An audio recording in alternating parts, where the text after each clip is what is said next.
o sea, puede verse al colesterol y al triglicérido. El colesterol, hay que tener en cuenta que es un precursor de la síntesis de muchas otras hormonas importantes, como progesterona, estrógeno, también incluye la vitamina D y es el principal ingrediente que al degradarse se forman los ácidos biliares.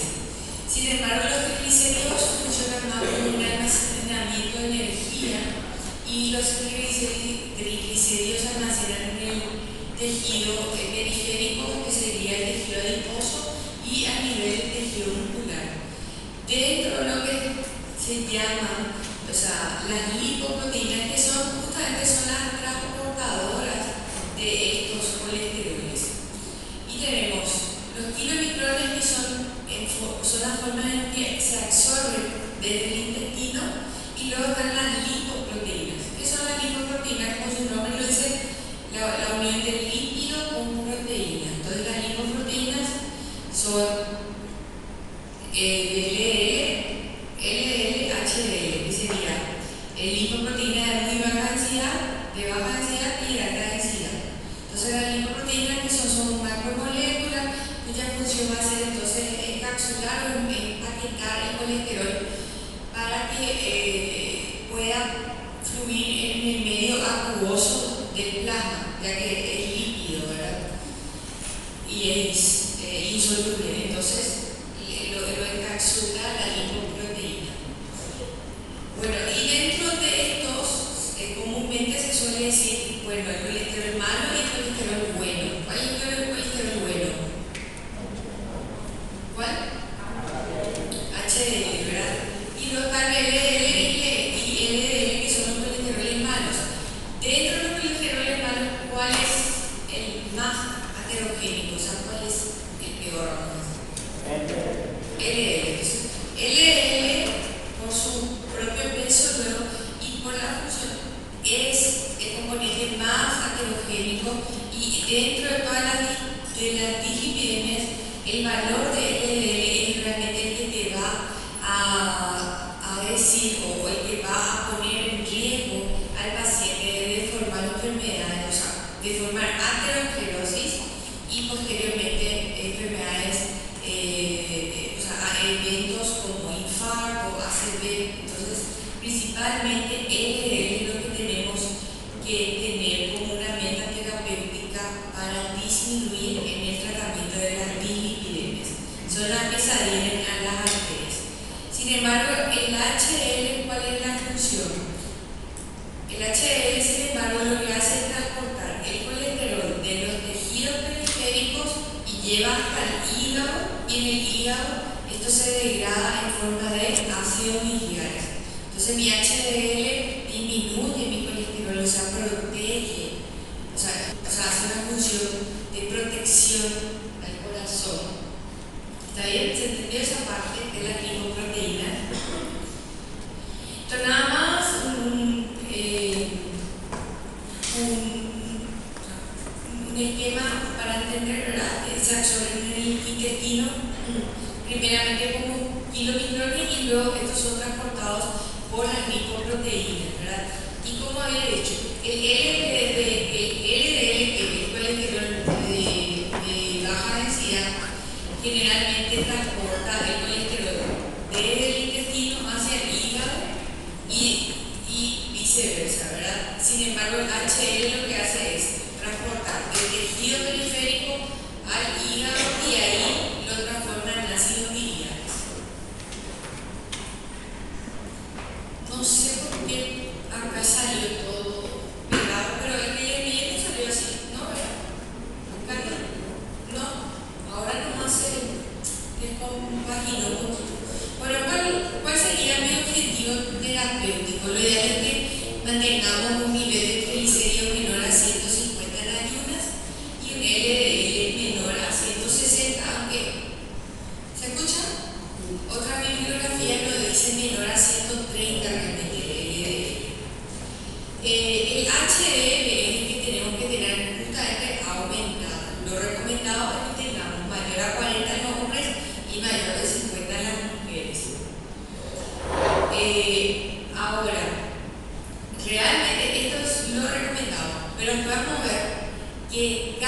paciente tiene una meta terapéutica diferente, no va a ser la misma cosa, porque ¿cuál va a ser mi principal meta terapéutica si yo instalo un tratamiento?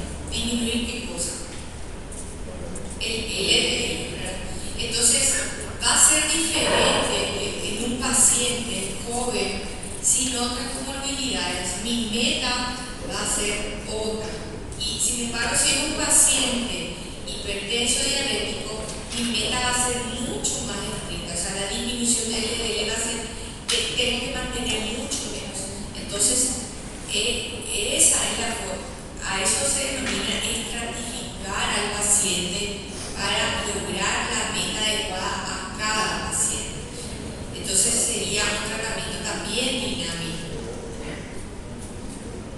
Entonces, un endocrino sabe de cuándo tenemos que empezar a pedir el perfil lipídico. Bueno, varía mucho según el programa nacional de educación del colesterol. Se recomienda a partir de los 20 años, se repite cada 5 años, y según el colegio americano se recomienda pedir un perfil lipídico de los 35 años en hombres y desde los 45 años en las mujeres.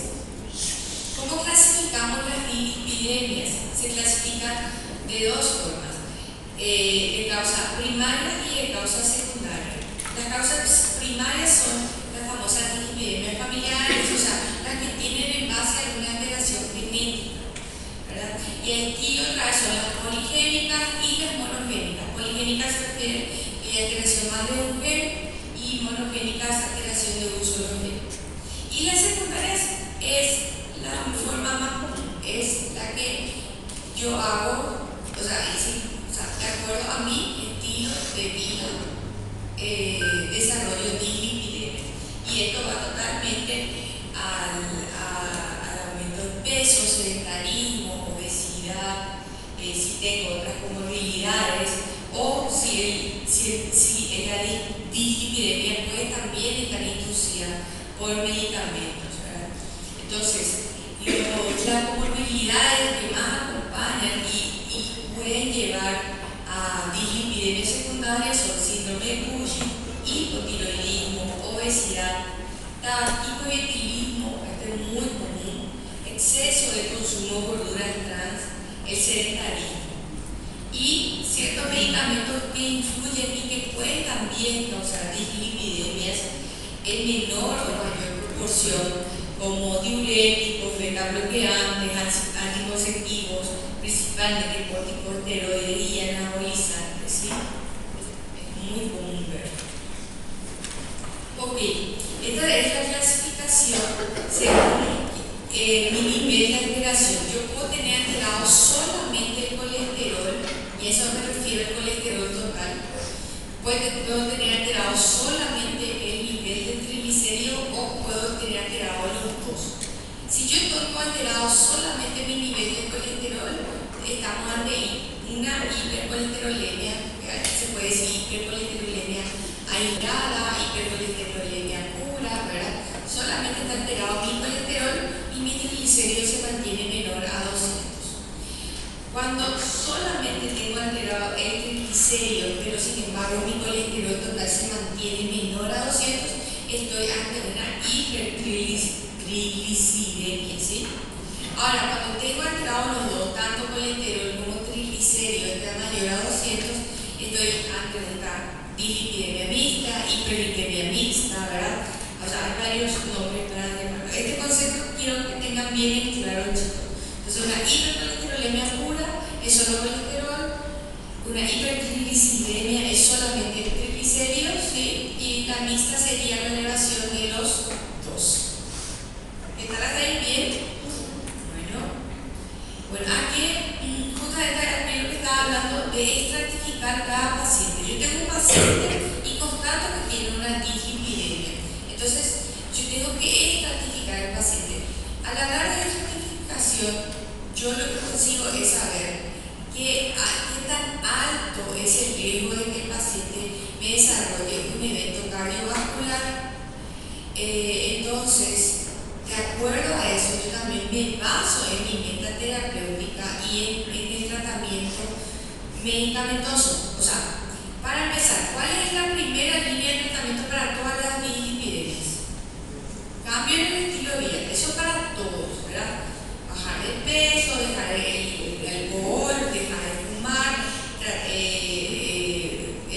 colocar medicamentos que consuman medicamentos y que puedan inducir a IPM. Ese no es el primer tratamiento, ¿verdad?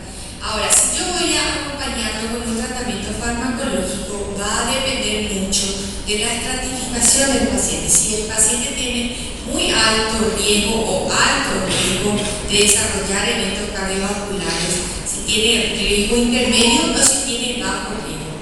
Y de acuerdo a eso yo tomo la decisión. Si solamente hago un tratamiento no farmacológico, o sea, cambio de estilo de vida, o tengo ya que primero iniciar un tratamiento farmacológico.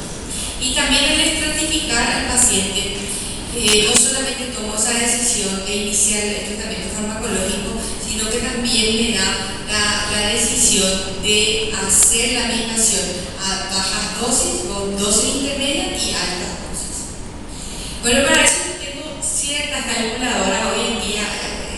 Yo puedo bajar de un aplicativo o puedo tener en la computadora del consultorio, lo ideal, ¿verdad? Existen dos calculadoras muy utilizadas, principalmente del Colegio Americano de Cardiología y luego está de la Sociedad Brasileña de Cardiología, que es el ERG, ¿verdad? Entonces, ¿en qué es lo que se basa? Se basa en que no hay una fórmula que le va a decir cuál es la fórmula, no es una fórmula específica.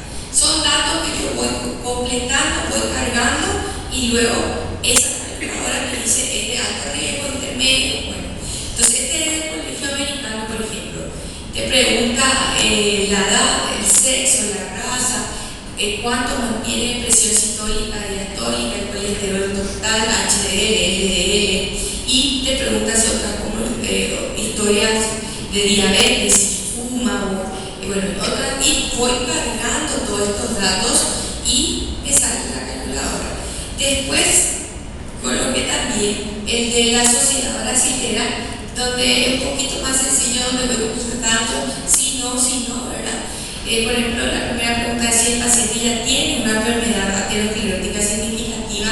Eso significa si tiene a nivel de las arterias coronarias, cerebrovascular o un vascular periférico, o si tiene eventos clínicos o destrucción o cualquier obstrucción a cualquier nivel que obstruya la luz vascular mayor al 50%.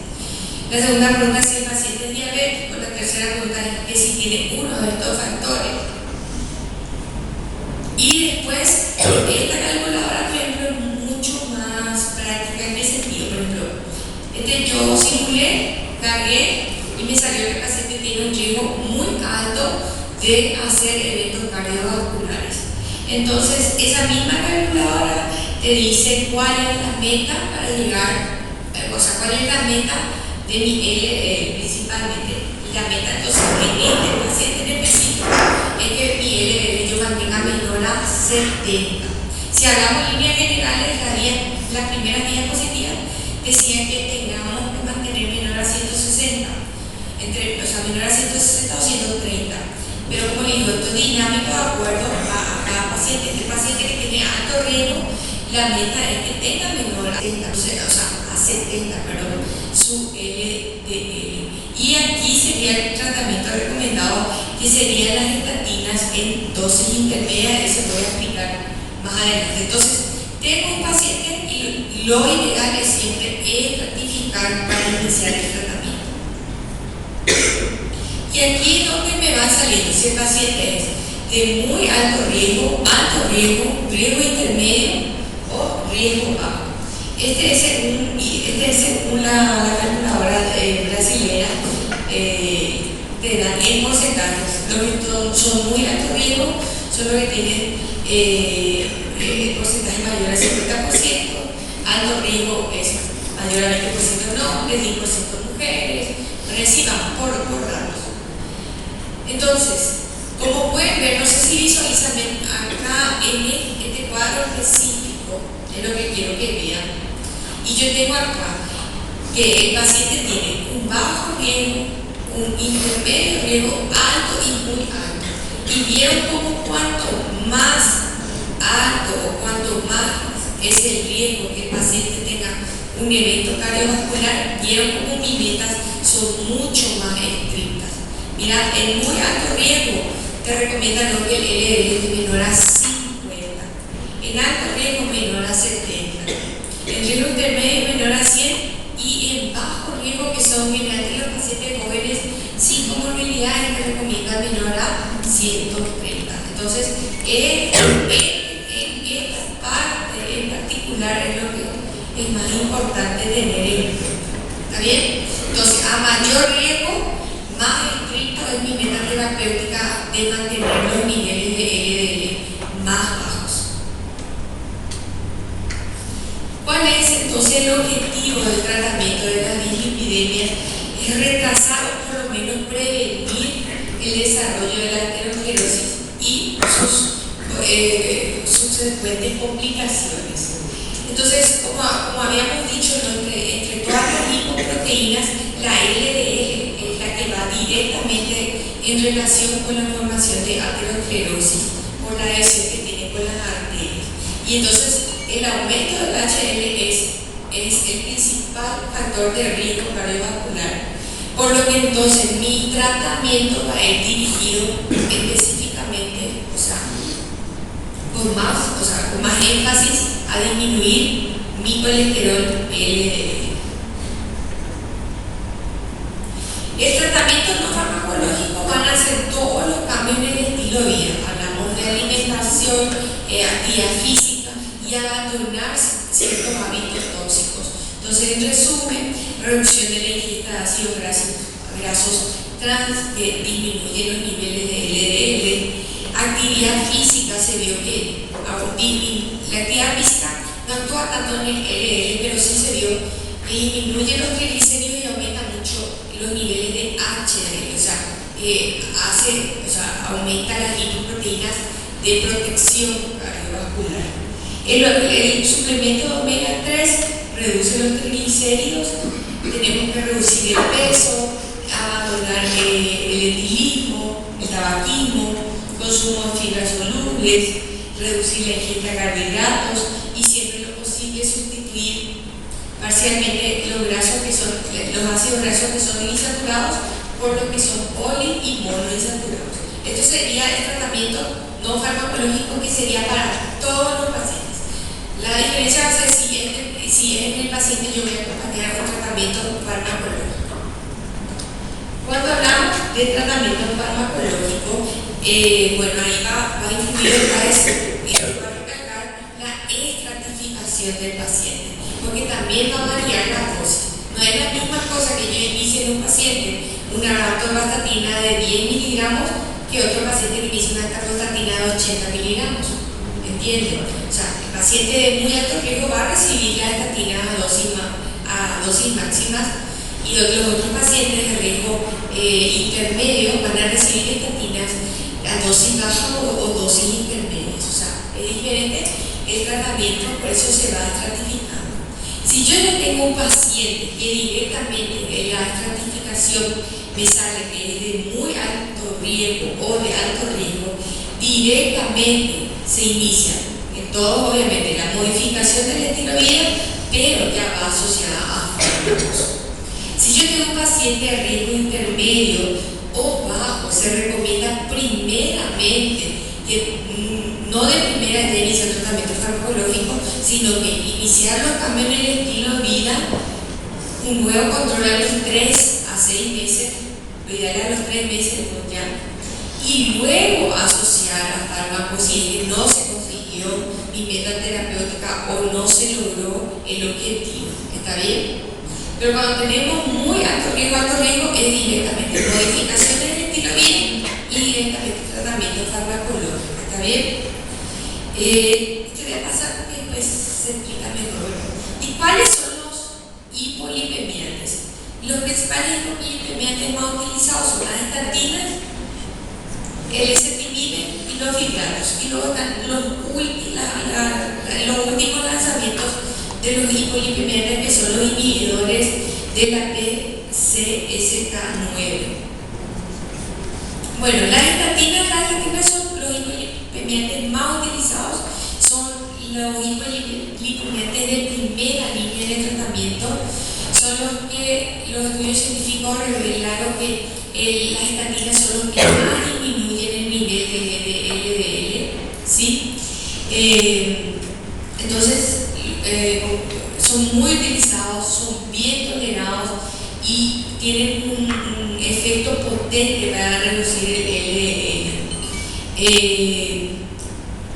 Incluso las estatinas como monoterapia, o sea, solamente usando estatinas sin acompañarlo con otros hipolipemiantes, se ve que son súper efectivos, disminuyen el LDL y por lo tanto, al disminuir el LDL, baja los significativamente accidentes coronarios, tanto mortales como no mortales, disminuye incidencia de ACV, disminuye la mortalidad total, eso independientemente si el paciente es diabético, independientemente de la edad e independientemente del sexo.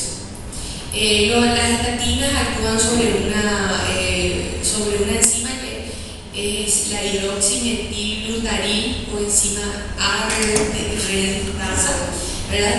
En síntesis, es una enzima limitante en la síntesis hepática del colesterol, o sea, actúa a nivel del hígado, ¿verdad?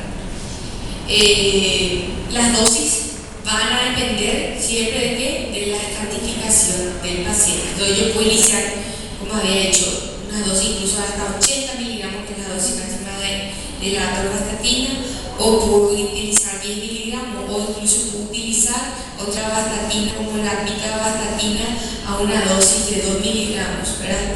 El efecto secundario más común del inicio de la estatina son las mialgias.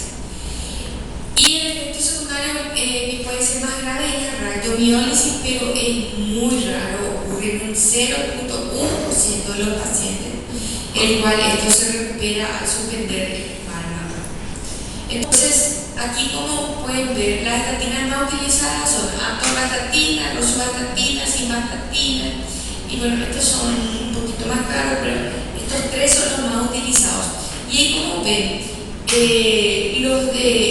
tenemos a dosis alta, dosis intermedia o moderada y dosis baja, dependiendo de qué, de la estratificación de mi paciente. Entonces, si mi paciente tiene un alto riesgo, yo voy a iniciar estatinas a dosis alta, entonces yo puedo iniciar estatinas entre 40 a 80 miligramos, o puedo usar la rosuvastatina entre 20 y 40 miligramos. Si tiene un riesgo intermedio, quiero como mi atorvastatina, me guío más por la atorvastatina, ¿verdad? Porque es más utilizado. Ven cómo ya disminuye, puedo utilizar 10 a 20 miligramos al día, ¿verdad? Y los de baja intensidad, o sea que son los que tienen bajo riesgo, uso siempre las dosis más bajas. ¿Está bien? Bueno, tengo un segundo grupo de hipolipemiantes del ezetimibe o ezetimiba, como también lo dicen en otras bibliografías. Este a nivel actúa a nivel de los enterocitos, a nivel intestinal, inhibiendo la absorción de los ácidos grasos, o sea, del colesterol. Entonces, es un inhibidor selectivo de la absorción a nivel intestinal del colesterol, actúa bloqueando una proteína que transporta el colesterol del enterocito. Entonces, lo que hace es que nos absorba de la ingesta de mi alimentación, y eso conlleva que yo tenga pérdidas fecales de colesterol. ¿Está bien? El ezetimibe se usa solamente una dosis diaria de 10 miligramos y generalmente no se utiliza como monoterapia. El ezetimibe generalmente se utiliza para potenciar a otro hipolipemiante, y principalmente es muy común la asociación con las estatinas. Entonces, se vio que si se asocia con la estatina, potencia significativamente otra vez la reducción de LDL, y también permite que la estatina que yo estaba utilizando pueda bajar la dosis.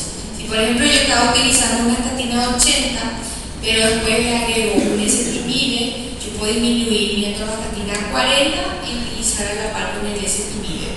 Hoy en día las industrias farmacológicas incluso ya hacen las asociaciones de, por ejemplo, atorvastatina con ezetimibe en un solo comprimido, o sea, una sola toma al día. Yo ya tengo los dos hipolipemiantes. ¿Está bien? Entonces, el ezetimibe actúa a nivel intestinal, no se usa como monodroga, sí para receptor potenciador con las estatinas o con los fibratos. El tercer grupo de hipolipemiantes son los fibratos. Hemos utilizado acá para ahora menos el fenofibrato, porque tenemos el besafibrato y el fenfibrosilo, son mucho más caros. Bueno, los fibratos actúan más por el nivel de la disminución de triglicéridos, no tanto en la disminución de LDL. Entonces, el principal efecto es que disminuye los triglicéridos en un 30 a 40% o más y niveles de VLDL, no de LDL.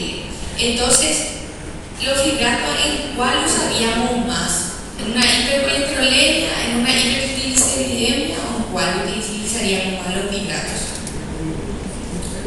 Alteración triglicéridos, ¿está bien?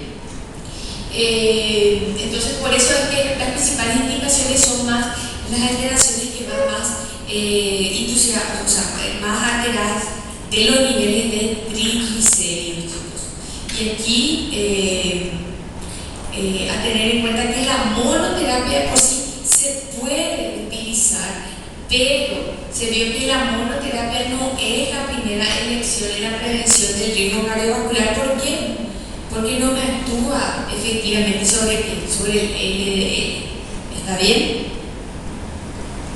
Y luego tenemos el último lanzamiento ya de los hipolipemiantes. Estos son hipolipemiantes inyectables de forma subcutánea, son como esas lapiceras de los antidiabéticos, ¿verdad? Así como una insulina.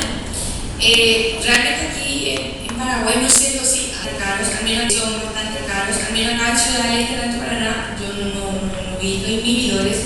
Estos son los últimos lanzamientos de fármacos. Estos actúan sobre la proteasa, la síntesis hepática, lo que hace que conduce al LDL, al hepatocito, y en el hepatocito es degradado por liposomas. Por lo cual también se ve que con estos nuevos fármacos disminuyen mucho significativamente los niveles de LDL. Generalmente se administran cada 2 semanas de forma subcutánea y se recomienda que vaya en asociación o con estatinas o con ezetimibe. Pero estos son los últimos lanzamientos ya. Y eso es lo que quiero de dislipidemias. No sé si alguno se quedó a mirar en carrera de las dislipidemias, son como 40 páginas. Terrible. Entonces, más o menos, así algo que todo esto es lo principal. ¿Alguna pregunta? Bien directa al grano fue todo, ¿sí?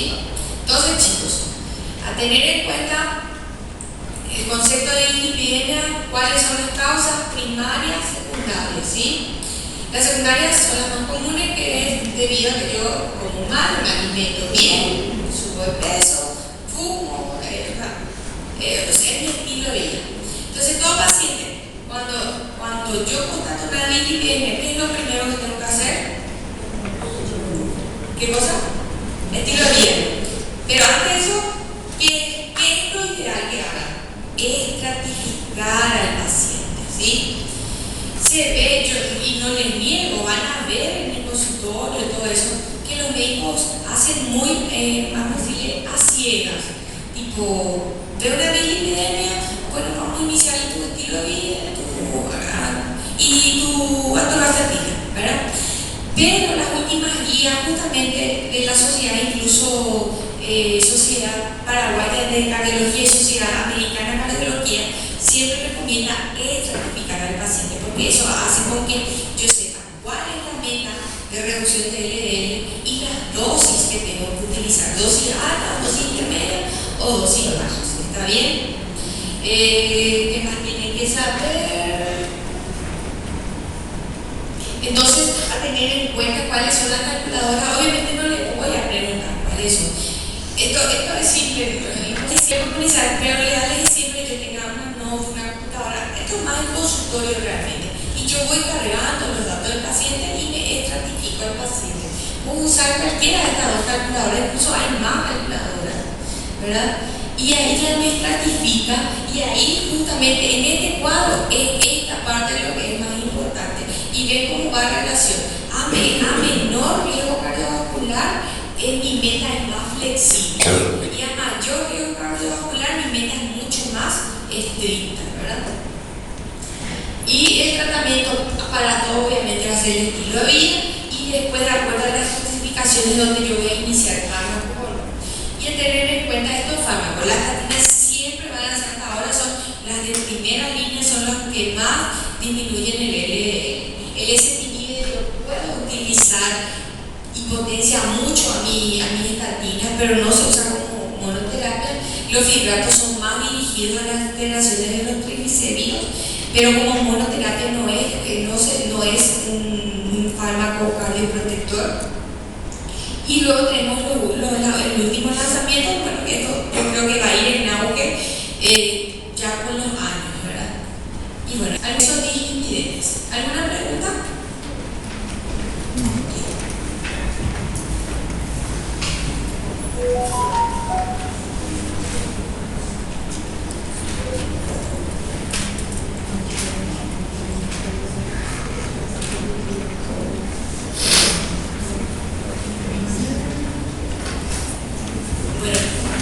Este video resumido también medio chato, como dicen ustedes, de tema, ¿okay?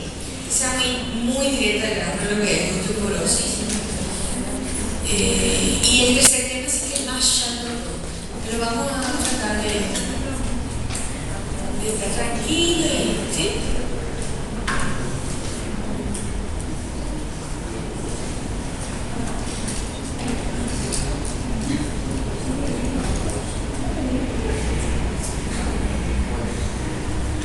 Bueno, osteoporosis. Por definición, ¿qué es la osteoporosis? Es la disminución de la resistencia ósea, o sea, que es la desmineralización del hueso, ¿verdad? Según la Organización Mundial de la Salud, estos pacientes están predispuestos a por debilidad, fractura por debilidad y no es fractura por debilidad.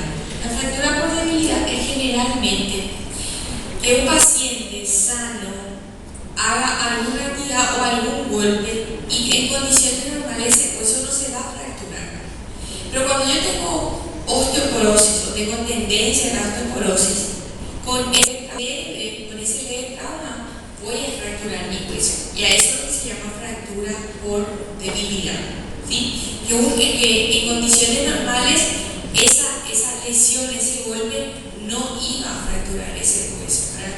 Entonces, lo que había dicho, la fractura por fragilidad es la fractura causada por un trauma que sería insuficiente en caso de tener un hueso normal, pero sí fracturaría a una paciente osteoporótica o con tendencia, o ya osteopénica, ¿verdad? Y todo esto es resultado porque se reduce la resistencia compresiva o torsional propia del hueso por la propia desmineralización. Entonces, la resistencia ósea, a su vez, es resultante entre la calidad y la cantidad de la mineralización del hueso. ¿Cuál es el estudio gold estándar que va a definir el diagnóstico de osteoporosis? Es la densitometría ósea. No existe otro estudio. El diagnóstico no se hace por dosaje de calcio, no se hace por dosaje de vitamina D, no, es directamente la densitometría ósea. La densitometría ósea, entonces, es un estudio donde existe emisiones de rayos X, ¿verdad? Y lo que evalúa justamente, como su nombre lo dice, es la densidad mineral ósea, ¿verdad? Voy a hablar después un poquito más de lo que es la densitometría, para hablar un poco de clasificación de la osteoporosis. Y este sí quiero que tengan muy en cuenta, chicos. La osteoporosis se divide en forma primaria y secundaria. La primaria, otra vez, se subdivide en tipo 1 y tipo 2. El tipo 1 es el famoso la mujer postmenopáusica. O sea, es la osteoporosis que aparece en la postmenopausia. Ese es el tipo 1, ¿verdad? Entonces son mujeres, como había dicho, en la postmenopausia, tienen pérdida ósea acelerada, porque ya va el estrógeno, y el hueso se vuelve a ser, tiende a ser un hueso más esponjoso, y principalmente las fracturas que suelen ocurrir en la osteoporosis y en las posmenopáusicas son a nivel de las vértebras, a cualquier nivel de la columna, y la fractura de coles es muy común, la fractura del radio a nivel de la muñeca. Entonces, si la paciente hace como una caída o hace, o su peso hace envía por su muñeca, tiende a esta fractura de una fractura de coles del radio en la muñeca, ¿sí? Ese es el tipo 1, en las posmenopáusicas. El tipo 2 es el que está relacionado con la edad propia, o sea que nuestros huesos van o demineralizándose con la edad. Entonces el tipo 2 tanto se ve en hombres como en mujeres, se suele ver después de los 70 años y obviamente con los años hay una pérdida lenta y progresiva, tiene el hueso a ser más esponjoso, ¿verdad? Y cortical. O sea que obviamente la mineralización del hueso de un paciente de 50 años no va a ser lo mismo que un paciente de 90 años, pero eso va a ser propio de la edad, por eso se llama senil. Y generalmente las fracturas más comunes son las vertebrales y las de cadera, y ese es el más vamos a ver en la urgencia. El famoso abuelito que se cayó y se resbaló, ¿qué es lo primero que se fracturó? La cadera. La cadera. Ese es lo primero que se fracturó. Y ella induce ya al paciente que se lleve el encamamiento y las complicaciones del encamamiento, formación de cara, o sea, un problema social y familiar. Entonces, el abuelito que se cae, lo primero que se fractura es la cadera. Ok, después tenemos la de causa secundaria. Esta es principalmente inducida por pacientes que tienen un tratamiento prolongado con glucocorticoides, ya sean pacientes lúpicas o pacientes con artritis reumatoide o pacientes con otras colaninopatías que tienen que estar tomando los glucocorticoides a dosis alta. Entonces, son pacientes que generalmente desarrollan osteoporosis a edades tempranas. Esas serían las secundarias. ¿Está bien? Esa es la clasificación de osteoporosis. Bueno, ¿desde cuándo yo voy a pedir cómo yo hago el screen o la identificación temprana de la osteoporosis?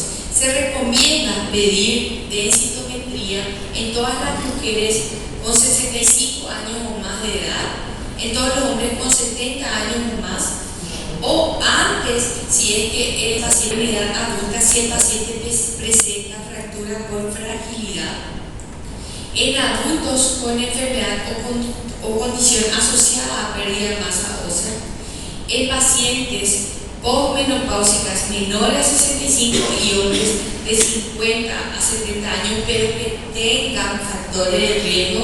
Después les voy a decir los factores de riesgo cuáles son.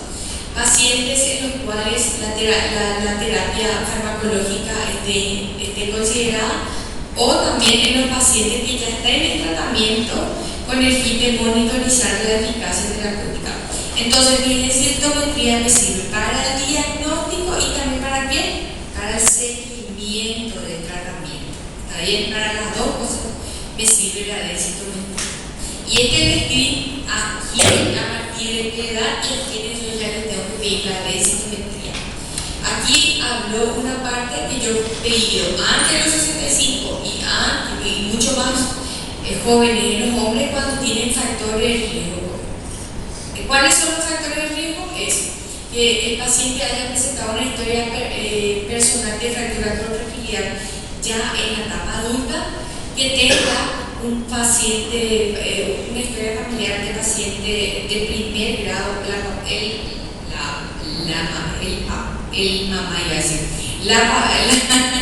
la mamaje. Bueno, papá o mamá que haya tenido fractura de cadera es un factor de riesgo. Historia actual de tabaquismo, que te dejen de fumar, por favor, induce osteoporosis en edades tempranas. Bajo peso, uso de glucocorticoides y generalmente de forma prolongada, se ve más en la grasa blanca o caucásica. En la edad, obviamente a mayor edad, mayor factor de riesgo para osteoporosis.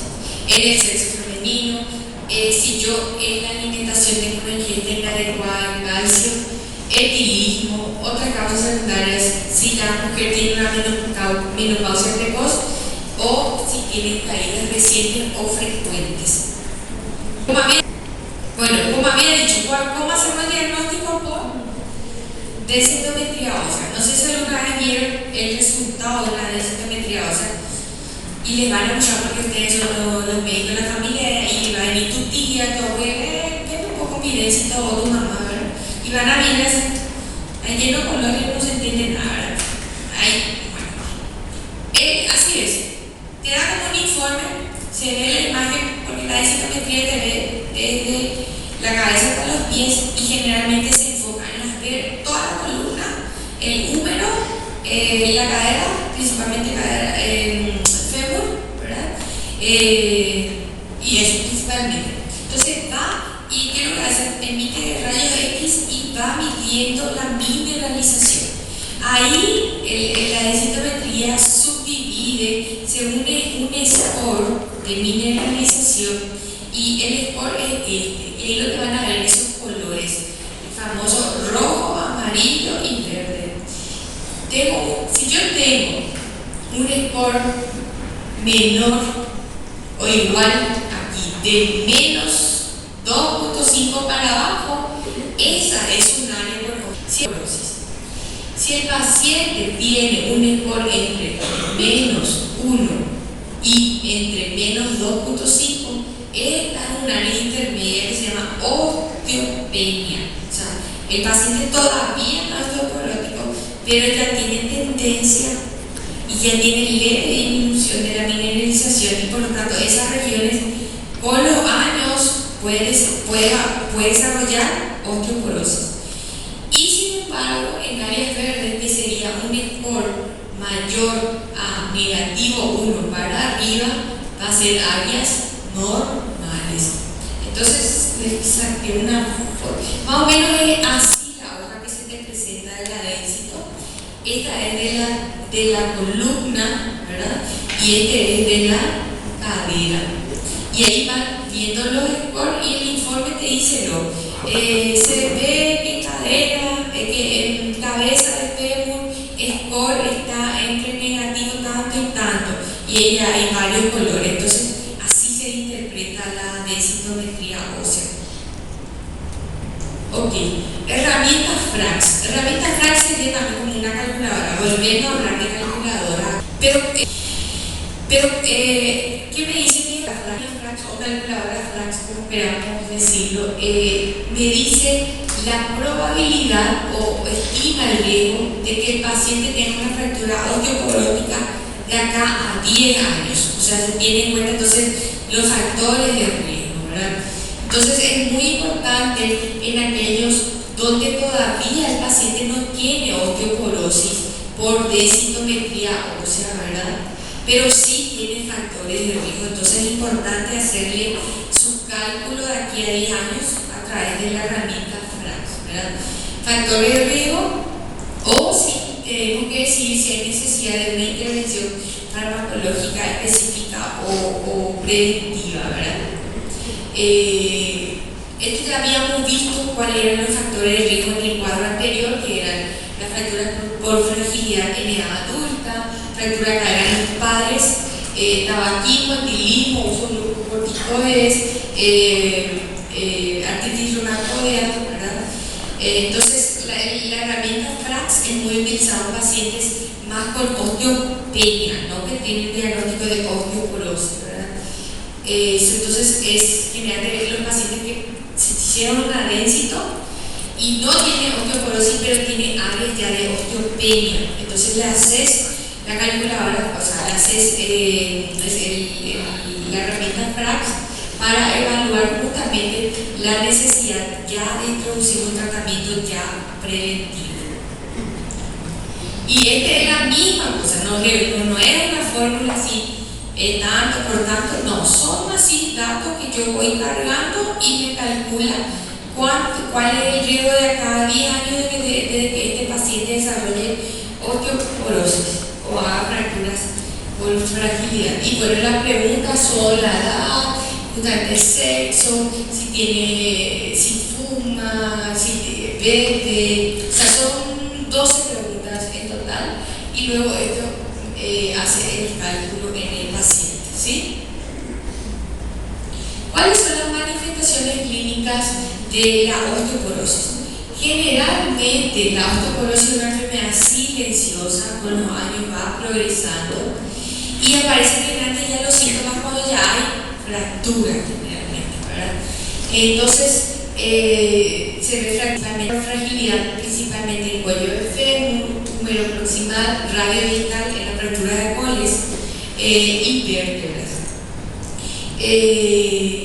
Generalmente, como había dicho, es silenciosa, entonces la mayoría es asintomática. Generalmente cuando la osteoporosis es en la columna vertebral, no presenta síntomas, es de forma asintomática, o empieza a sospechar de repente si la paciente, digo paciente porque más se ve en la columnopáusica, empiezan a bajar de estatura porque hacen como un famoso la colita que empiezan a reclinar su columna, o empieza a hacer alteraciones como una cifosis. Ahí sospecho. Generalmente las fracturas de las vértebras no dan síntomas, a no ser que la fractura tenga algún comprometimiento medular, pero generalmente no da síntomas, ¿sí? Ahora sí, las fracturas de fémur y las fracturas de radio sí son muy sintomáticas y dolorosas, y son principalmente secundarias a caídas. Entonces ahí yo veo tanto en la pomenopáusica como en el senil, en los abuelitos seniles, ¿sí? Entonces son los principales huesos comprometidos son las vértebras, que generalmente son asintomáticas. Tenemos la fractura de coles, tenemos el húmero, cuello del fémur, ¿verdad? Y las vértebras, como dije, estas generalmente son asintomáticas, a no ser que tengan un comprometimiento medular. Estos son los diagnósticos diferenciales de la osteoporosis. Generalmente los diagnósticos diferenciales son hiperparatiroidismo y osteomalacia. Vamos a ir pasando nomás.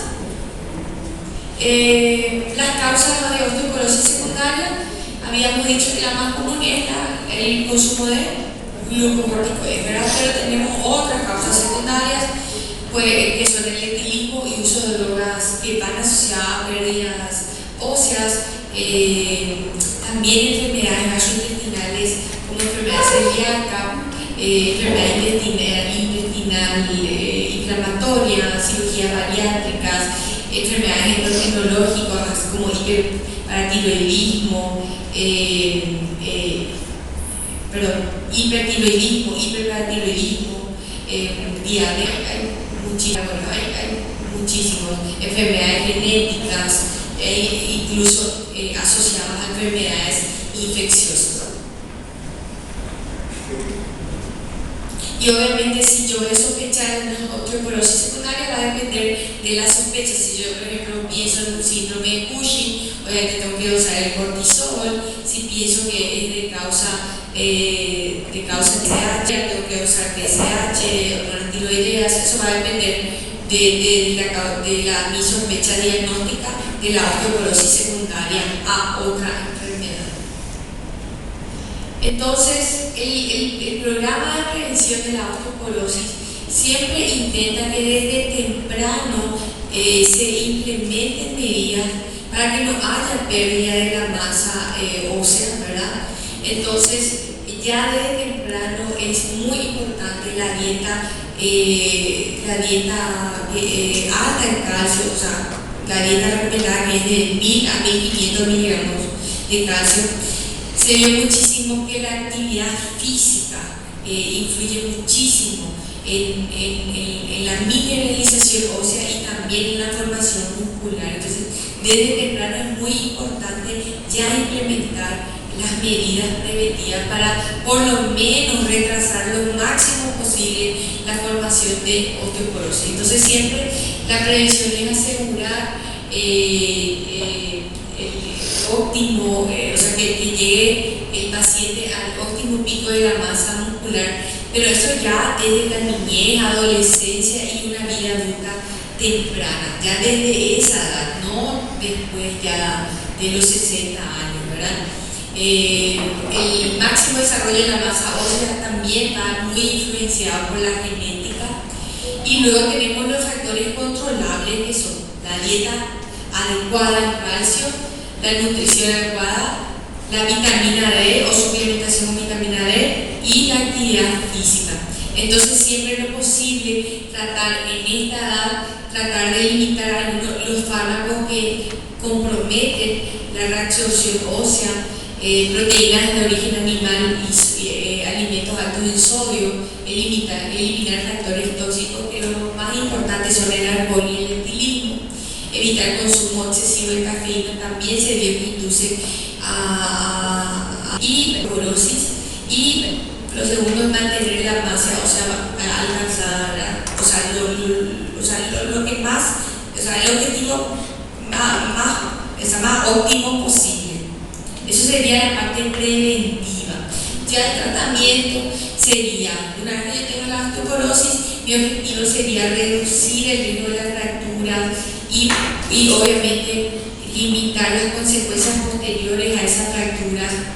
Se debe plantear para prolongarse por años y se individualiza el paciente. O sea, yo tengo que evitar en todos los pacientes el riesgo de caídas, y ahí se tienen mucho en cuenta las condiciones médicas y sociales del paciente, ¿verdad?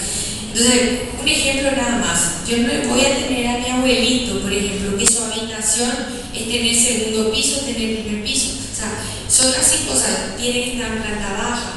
Por ejemplo, no puede estar en pisos o en baldosas resbaladizas. Tengo que tener cuidado que obviamente hay ciertas actividades que ya no va a poder hacer por el riesgo de las caídas, y sabemos que con las caídas vienen las fracturas. O sea, el medio familiar se tiene que comprometer para limitar lo máximo posible las caídas, ya con el diagnóstico.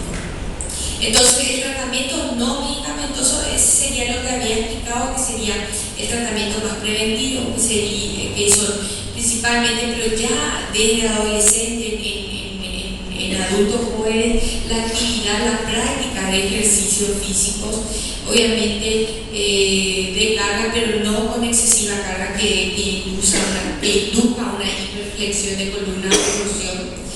Dejar el etilismo y el tabaquismo, siempre orientar una ingesta adecuada de calcio, que la dieta diaria por lo menos tenga de 1000 a 1500 miligramos de calcio, disminuir o suspender en lo posible ciertos medicamentos, y principalmente los glucocorticoides u otras drogas que van asociadas a la pérdida de masa ósea, ¿verdad? Y utilizar protectores de cadera ya en un abuelito que tiene el diagnóstico de osteoporosis. Ahora, la línea medicamentosa es bastante extensa, tenemos muchas opciones terapéuticas para la osteoporosis. Aquí muy utilizados son los bifosfonatos, que son los que inhiben los osteoclastos principalmente. Tenemos también que dentro de la línea de tratamiento, principalmente las posmenopáusicas, son el tratamiento de sustitución hormonal con estrógenos, y siempre tratar de suplementar esto con la vitamina D.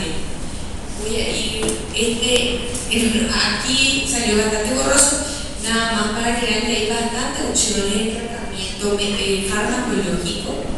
Aquí puse los más utilizados, al menos aquí en Paraguay.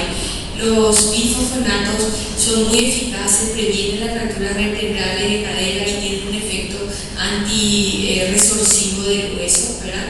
También se puede usar alendronato, son muy cómodas las posologías porque se toma nada más una vez por día. Si tomo 10 miligramos, o incluso le puedo hacer al paciente una dosis semanal de 70 miligramos. También eficaz en mujeres posmenopáusicas, hombres con osteoporosis o osteoporosis inducida farmacológicamente por glucocorticoides, ¿verdad? Y el ivanato de calcio es muy utilizado y muy cómodo en la posología, porque nada más utiliza una dosis mensual de 150 miligramos al día. Reduce mucho también la frecuencia de fracturas vertebrales y de cadera. A ver si hay más. Y eso, nada más. ¿Alguna preguntita, chicos? Ok, entonces, ¿cuál es tipo de osteoporosis? ¿Sí? Primaria, tipo 1 la menopáusica, tipo 2 la senil, y la secundaria a fármacos, principalmente los glucocorticoides, pero sepamos que hay también otros fármacos, ¿verdad? Definición de osteoporosis, definición de fractura por fragilidad, chicos, quiero que sepan. ¿Cómo, a partir de qué edad o cuáles son los pacientes que yo tengo que pedir la osteoporosis y cuáles son los pacientes que tienen los factores de riesgo que desarrollen osteoporosis a edades tempranas? Toda esta lista, ¿sí? Yo diagnostico con qué? Con la densitometría, y aparte del diagnóstico, la densito me ayuda para ver la eficacia del tratamiento. O sea que yo tengo que ver en teoría con el tratamiento farmacológico en mis próximas densitometrías, que justamente a esas áreas donde están muy disminuidas la mineralización de ósea, que por lo menos sea menor eso, ¿verdad? Que haya por lo menos o que avance hasta la osteopenia. Lo recomendado es repetir la densitometría cada un año en los pacientes diagnosticados. La herramienta FRAC es en los pacientes que yo tengo que calcular, o sea, que calcula el riesgo de aquí a 10 años, la probabilidad de que desarrolle osteoporosis. Como había dicho, las vértebras, fémur y húmero son los huesos más afectados. Las vértebras dan síntomas, generalmente no dan síntomas, ¿sí? Y si dan síntomas son las de fémur y las de húmero, ¿verdad? ¿Qué más? Y siempre tener en cuenta que al fin y al cabo la prevención es muy importante ya en edades tempranas, y el tratamiento que es bastante extenso, pero nada más hay algunos ejemplos y nada más. ¿Alguna pregunta, chicos? ¿No? Bueno, la tercera clase es la más chata posible que pueda haber, pero en el programa es que vamos a tener que desarrollar. Entonces podemos dar un descanso de 15 minutos si quieren. Sí. ¿O ya quieren terminar ya? No. Es eso. ¿Ya? ¿A que se quieren ir o ya? Ok.